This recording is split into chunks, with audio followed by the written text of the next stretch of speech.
بسم الله الرحمن الرحيم قال الله سبحانه وتعالى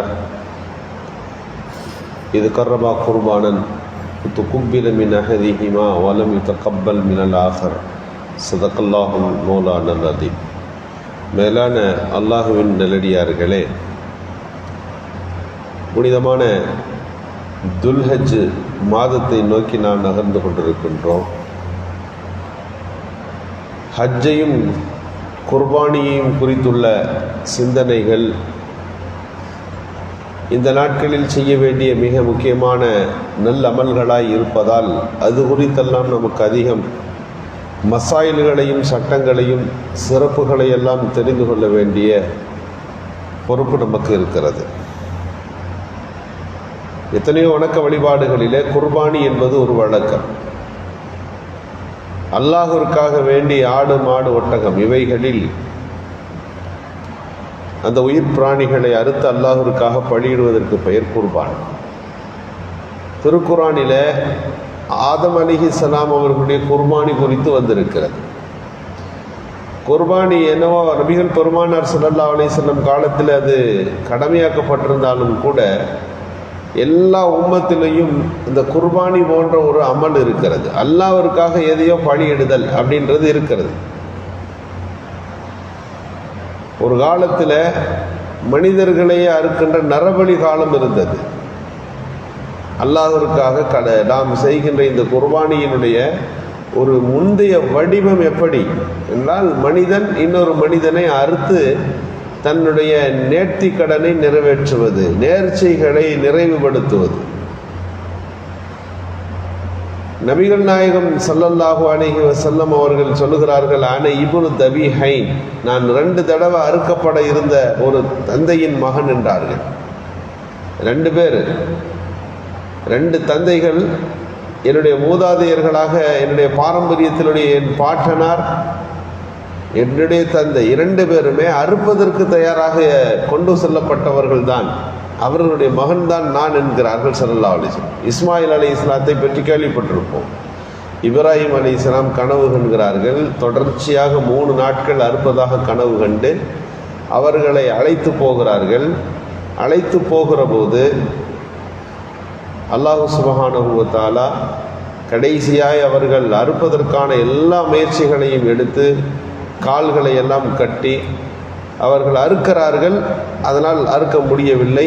அல்லாஹு தஆலா ஃபதபஹ்னாஹு பிதிபிஹின் அதீம், நாம் உயர்ந்த ஒரு குர்பானி பிராணியை அவர்களுக்கு நாம் இறக்கினோம் என்று அந்த குர்ஆன் வசனம் நிறைவு செய்கிறான். அல்லாஹ் ஒரு ஆட்டை இறக்கினான். அன்னிலிருந்து ஆடு வருது. அப்போ இஸ்மாயில் அலைஹிஸ்ஸலாத்தையும் அறுக்க இருந்தாங்க. ரசூலுல்லாவுடைய தந்தை அப்துல்லாவுடைய தந்தை தான் அப்துல் முத்தலிப். ஒரு கனவு கண்டார். என்ன கனவு? இந்த இடத்துல தான் ஜம்ஜம் தண்ணி இருக்குது அப்படின்னு அவர் கனவுல காட்டப்பட்டது. அவர் நேர்ச்சை வச்சிருந்தாரு, இந்த ஜம்ஜம் தண்ணி இதெல்லாம் கண்டுபிடிச்சிட்டாக்கா உனக்கு ஒரு நேர்ச்சை செய்கிறேன்னு கனவு கண்டிருந்தார். என்ன நேர்ச்சைன்னா, என் கடைசி மகன் அப்துல்லாவை நான் அறுத்து உனக்காக வேண்டி நிறைவேற்றுகிறேன்னு சொல்லியிருந்தார். அப்துல் முத்தலிபுடைய கனவிலே ஜம்ஜம் கிணறு காட்டப்பட்டு விட்டது. காபத்துல்லா பக்கத்தில் ஒரு மேடை மாதிரி இருக்குது. அந்த இடத்துக்கு கீழே தான் ஜம்ஜம் இருந்துச்சு. ரொம்ப காலம் இருந்த ஜம்ஜமை மூடிவிட்டு பனு ஜுருஹும் என்ற கிளையார்கள் மூடி அதை அடையாளம் தெரியாத மாதிரி வைத்துட்டு போயிட்டாங்க.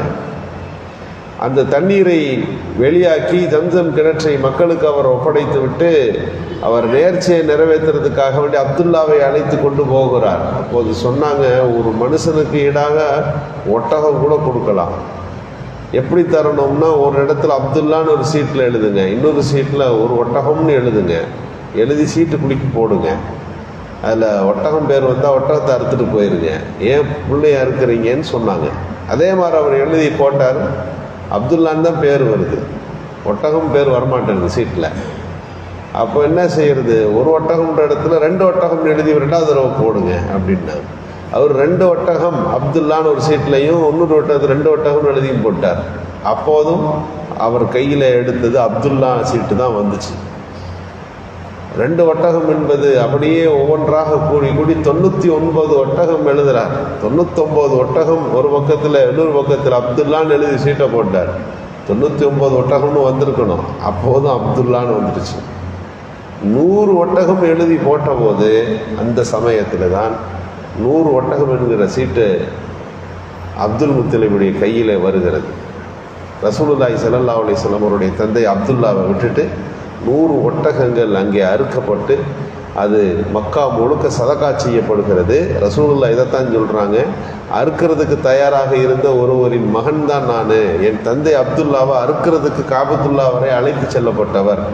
என்னுடைய பாட்டனார் இஸ்மாயில் அலைஹிஸ்ஸலாத்தையும் அறுப்பதற்கு தயாராக்கப்பட்டவர்கள்.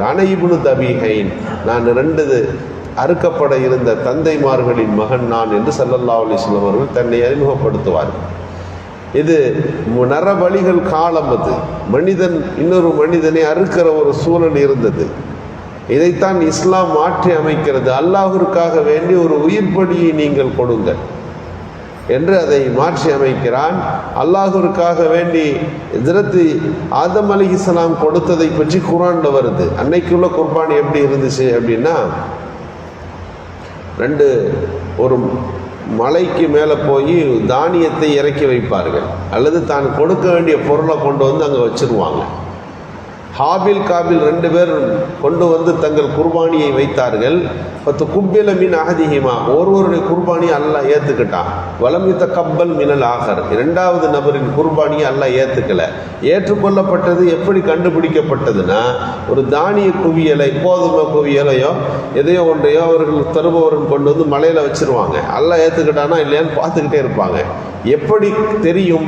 வானத்திலிருந்து ஒரு மின்னல் ஒன்று வெட்டும், சரியாக அது தானியத்தில் அதற்காக வைக்கப்பட்ட அந்த பொருள் மேலே விழுந்ததுன்னா அல்லாஹ் அதை ஏற்றுக்கொண்டு விட்டான் என்பது அர்த்தம்.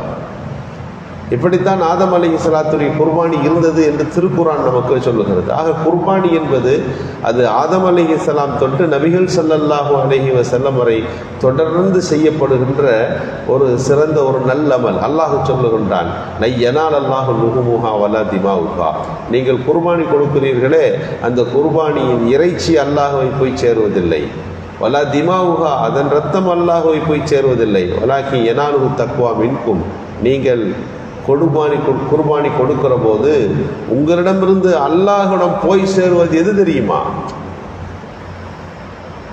உங்களுடைய இறை அச்சம் அல்லாஹ்விடத்தில் போய் சேருகிறது. அல்லாஹ்விற்காக வேண்டி ஒன்றை நீங்கள் தர முற்படுகிறீர்கள் என்று சொன்னால் அதிலிருந்து நமக்கு என்ன ஒரு தாக்கம், ஒரு படிப்பினை உண்டாகிறதுனா, அல்லாஹ் சொன்னான் ஒரு குர்பானியை நாம் கொடுத்தோம், ஒன்றை நாம் இங்கே அல்லாஹ்விற்காக வேண்டி தியாகம் செய்ய முற்படுகிறோம். அல்லாஹ் கேட்டால் எப்படி ஹஜ்ரத் இப்ராஹிம் அலைஹிஸ்ஸலாம் தன் மகனையே தியாகம் செய்ய முன்வந்தார்களோ அந்த தியாக குறியீட்டை முன்னிறுத்தி உங்கள்கிட்டையும் அல்லாஹ் சில விஷயத்தை கேட்பான், நீங்கள் தர்றதுக்கு முன் வரணும். இது சிம்பிள் தான். நீங்கள் குர்பானி கொடுக்குறீங்க, அல்லாஹ் வக்து தொழுகையை கேட்பான், கரெக்டாக தொழுகைக்கு வந்துடணும். அல்லாஹ் உங்களிடத்தில் சில காசு பணங்களை நீங்கள் அல்லாஹ்விற்காக கொடுங்கள் என்று சொல்லுவான், ஜகாத்துகளாக நீங்கள் தர வேண்டும். நீங்கள் கொஞ்ச காலம் உணவை நிறுத்தி உங்கள் வணக்க வழிபாடுகளில் நோன்பை நோக்க வேண்டும் அல்லாஹ் சொல்லுவான். நீங்கள் மனப்பூர்வமாய் முன்வந்து அவற்றை நீங்கள் செய்ய வேண்டும். அல்லாஹ் சில சட்டங்களை குர்ஆனில் ஏவி இருக்கின்றான். அந்த ஏவல்களை எல்லாம் அல்லாஹ்விற்காக வேண்டி சில பல பொறுமைகளை எடுத்து சில விஷயங்களை சகிப்புத்தன்மையை மேற்கொண்டு அந்த வணக்கங்களை நீங்கள் செய்ய வேண்டும். அந்த தியாகத்தை செய்வதற்கு முன் வர வேண்டும் என்பதுதான் இந்த குர்பானி போன்ற நல்ல அமல்கள் நமக்கு தருகின்ற பாடங்களாக படிப்பனைகளாக இருக்கின்றன. நபிகள் ஸல்லல்லாஹு அலைஹி வஸல்லம் அவர்கள் குர்பானியின் குறித்துள்ள பல்வேறு ஹதீஸுகளில் பல்வேறு ஆர்வமூட்டுதல்களை நமக்கு தந்திருக்கிறார்கள். அந்த குர்பானி என்கின்ற நல்ல அமல்களை செய்வதற்கும் அதன் பாரம்பரியங்களை புரிந்து கொள்வதற்குமான நல்ல தௌஃபீக்கை அல்லாஹ் நல்குவானாக. சுப்ஹான